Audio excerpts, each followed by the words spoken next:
अस्सलामुअलैकुम everyone. Hopefully आप सब लोग ठीक होंगे और बहुत ही खुश होंगे। Welcome back to my YouTube channel, welcome back to a beautiful day. अच्छा फ्रेंड्स, तो ईद के ब्लॉग के बाद मैं बिल्कुल जैसे गायब ही हो गई थी यार। यकीन माने पता नहीं क्यों, लेकिन मेरा दिल ही नहीं चाह रहा था कोई भी व्लॉग रिकॉर्ड करने का और इसके अलावा अपलोड वगैरह करने का।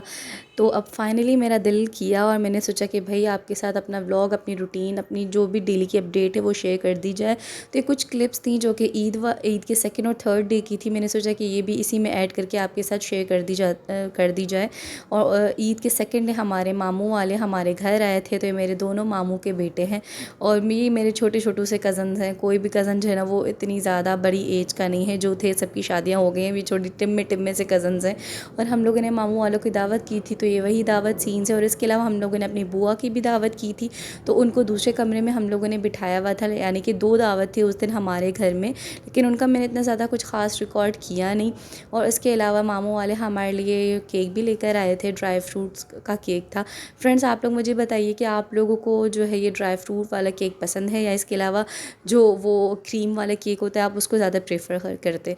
खैर, उस दिन मैंने सिर्फ इतना ही रिकॉर्ड किया और इसके नेक्स्ट डे यानी कि ईद के थर्ड डे मामू वालों ने हमारी दावत की थी। तो हम लोग जा रहे, मेरा कुछ ख़ास बिल्कुल रिकॉर्ड करने का दिल नहीं चाह रहा था। ये एक दो छोटी मोटी सी क्लिप्स मैंने बस थोड़ी बहुत सी रिकॉर्ड की, अदरवाइज़ बिल्कुल भी दिल नहीं चाह रहा था। पता नहीं क्या हो गया था यार मुझे, मतलब ईद का इतना अच्छा व्लॉग बनाने के बाद शायद मैं थक गई थी, इसी वजह से मैंने कोई भी व्लॉग रिकॉर्ड नहीं किया। ये मेरा आउटफिट था। उसके बाद हम लोग तैयार वगैरह होकर चले गए थे मामू वालों के घर। उन्होंने जो है वो न्यू घर बाय किया है, तो बहुत ही ज़्यादा दूर लिया है, तकरीबन 1.5 2 घंटे लगे थे हमें वहाँ पर पहुँचने में। तो बहुत ज़्यादा थक गए थे और गर्मी भी बहुत ज़्यादा शदीद थी। तो इसी वजह से हम लोग जैसे ही वहाँ पर गए, मैं तो भाई लेट गई और खाने का वेट करने लगी। खाने का वेट इसीलिए करने लगी बिकॉज़ मैंने सुबह में ब्रेकफास्ट भी नहीं किया था। और यहाँ पर फिर मज़ेदार सा जो है हमारा खाना आ गया था, बहुत ही अच्छा, बहुत ही मज़ेदार से खाना। खाला भी वहीं थी तो उन्होंने भी हेल्प की थी मामी की। तो बहुत ही मज़ेदार सा खाना उन्होंने बनाया था, मेन्यू बहुत ही अच्छा था। सब ने बहुत इन्जॉय करके खाया और उसके बाद उन्होंने जो हमें कोल्ड ड्रिंक सर्व की। तो यहाँ पर हम लोग वो इन्जॉय कर रहे हैं। उसके बाद जी, उस दिन सुहेब तो सोया हुआ था, बिल्कुल भी नहीं उठा था, थोड़ी देर के लिए भी नहीं उठा था कि मैं उसको थोड़ा सा अपने ब्लॉग में ला सकती। तो वो सोया हुआ था और जैन जो वो मस्तियाँ कर रहा था। मामू जो वो जैन को लेकर आ रहे थे कि भाई अंदर जाओ, आपके कज़न साहब से मिलने आ रहे हैं तो उनसे भी जाकर मिल लो। तो यहाँ पर मैंने जैन का थोड़ा बहुत सा रिकॉर्ड किया। Eternity later. अच्छा फ्रेंड्स, तो उसके इतने दिनों बाद हमारी यूनिवर्सिटी स्टार्ट हुई थी, तो फिर मैंने सोचा कि क्यों ना अपना व्लॉग वहीं से कंटिन्यू कर दिया जाए। तो यहाँ पर मैं सुबह के टाइम उठी थी और यहाँ पर मैं यूनिवर्सिटी जाने के लिए हो चुकी थी बिल्कुल ही रेडी। आजकल जो है वो शवाल के रोज़े रख रहे हैं मामा में और कोमल, तो इसी वजह से मामा सिर्फ सुबह के टाइम पापा के लिए जो है वो ब्रेकफास्ट बना रही हैं। उसके अलावा फ़रहान और ज़ीशान जो है वो जल्दी चला जाता है तो बेचारा ब्रेकफास्ट करने का उसे मौका ही नहीं मिलता। और फ़रहान तो अपनी मर्ज़ी से ही ब्रेकफास्ट करता है, तो इसी वजह से सिर्फ मामा पापा के लिए ब्रेकफास्ट बना रही थी।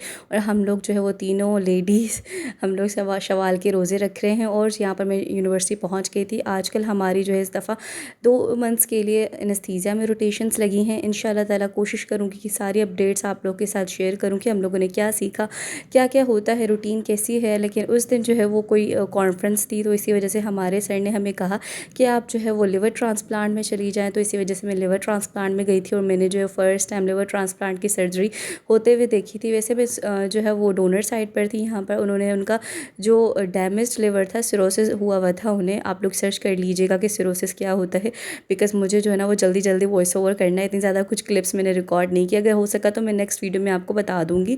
खैर, उन्होंने जो है वो इसका सारा लिवर वगैरह रिमूव कर दिया और उन्हें जो है वो अब दूसरा हेल्दी लिवर लगना था। पूरा लिवर नहीं लगता बल्कि लिवर का कुछ पार्ट लगता है और इसमें जो है वो रीग्रो करने की ताकत होती है। यहाँ पर मैं जो है वो एज सर्कुलेटर मैंने थोड़ा सा काम किया और इसके बाद ही हो चुका था मेरे घर जाने का टाइम। तो अभी मैं जा रही हूँ अपने जो है वो चेंजिंग रूम में चेंज वगैरह करने। वैसे मैं थोड़ी देर के लिए वहाँ पर बैठी थी बिकॉज़ मैं बहुत ज़्यादा थक गई थी, काम भी किया था और इसके अलावा जो खड़े खड़े रह कर सर्जरी को देख देख कर भी मैं थक गई थी।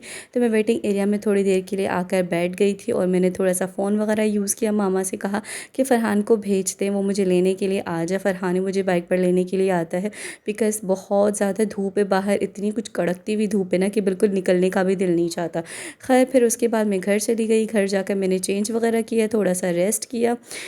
और रोज़ा होता है तो बिल्कुल रोज़ा बहुत ज़्यादा फ़ील होता है। आजकल यार दिन लंबे हो रहे हैं ना, तो इस वजह से प्यास भी बहुत ज़्यादा फ़ील होती है। खैर उसके बाद मैं उठी और ज़ोहर की नमाज़ अदा की। यहाँ पर मैं ज़ोहर की नमाज़ अदा कर रही हूँ। ये मैं यूनिवर्सिटी से तकरीबन 1 सवा 1 बजे घर वापस आ चुकी थी। थोड़ा सा जल्दी आई थी क्योंकि मुझे रोज़ा था ना, तो मैंने थोड़ा सा ख़ुद को ये फ़ेवर दिया था कि कायरा जब तक तुम्हारे रोज़े चल रहे हैं तुम थोड़ा सा जल्दी घर चली जाया करो।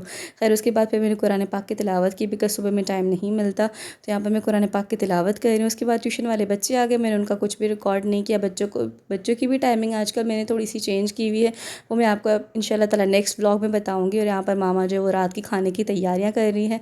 रात के खाने के लिए मामा ने जो फ्राई फ़िश और फ्राई आलू बनाना था, और यकीन माने बहुत ही यमी होता है फ्राई फ़िश और फ्राई आलू। उसके बाद मैं मिट्टू से मिलने चली गई, क्योंकि इतने ज़्यादा दिन हो गए ना मैं मिट्टू से ख़ुद मिली थी ना आप लोगों से मिलवाया था, तो मैंने सोचा कि मैं ख़ुद भी मिल लेती हूँ मिट्टू से, और इसके अलावा मैं आप लोगों को भी मिलवा देती हूँ मिट्टू से।